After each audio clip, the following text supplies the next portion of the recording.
ఆమె ఎప్పటి వరకైతే మనం ఆ రాముడిని ధ్యానిస్తామో, ఎప్పటి వరకైతే ఆ రాముడిని హైందవ సనాతన ధర్మంగాని బ్రతికి ఉంటుంది. ఆ తదుపరి మన వరం కూడా ప్రశాంతంగా జీవించలేం. ఈ విషయాన్ని మీరందరూ కూడా బాగా గుర్తుపెట్టుకోవాలి.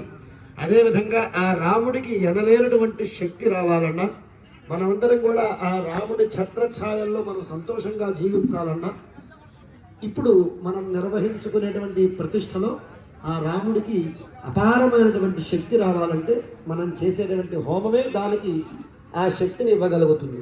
ఎందుకంటే ఈ వేసేటువంటి ద్రవ్యములన్నీ కూడా హవిర్భాగములు అంటారు. అంటే మీరు ఇచ్చేటువంటి ద్రవ్యములు ఆ పొగ ఆ భగవంతుడు స్వీకరిస్తాడు. మీరు ఇచ్చేటువంటి రొడ్లు కానీ నెయ్యి కానీ దీన్ని కాదు ఆయన తినేది.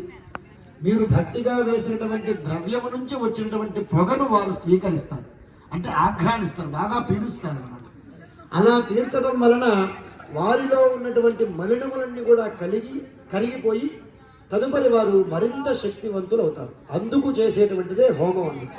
ఇప్పుడు ఆ హోమంలో భాగంగా సర్వతోభద్రమండప హోమం చేస్తున్నాం.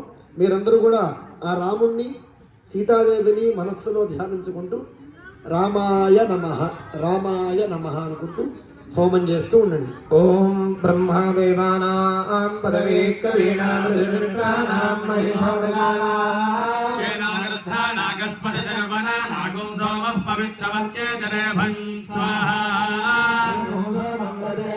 మనస్తనోజవిభ్రదః జ్ఞానే దేవి సుభగా సుపత్తి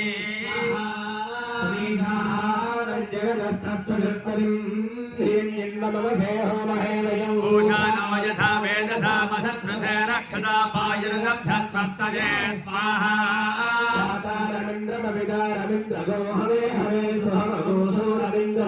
భువేన చక్రం పురుహోతమింద్రగ్గ స్వస్తి నామకమాధాత్మింద్ర స్వాహా అస్య యజ్ఞస్య శిరగ్గ స్వాహా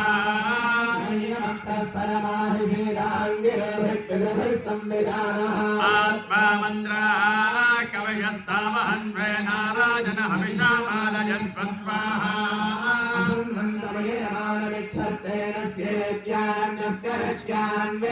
అన్యమస్మదిత్రసాదజిత్యా నమో దేవ నిరతే తుభ్యమస్తు స్వాహా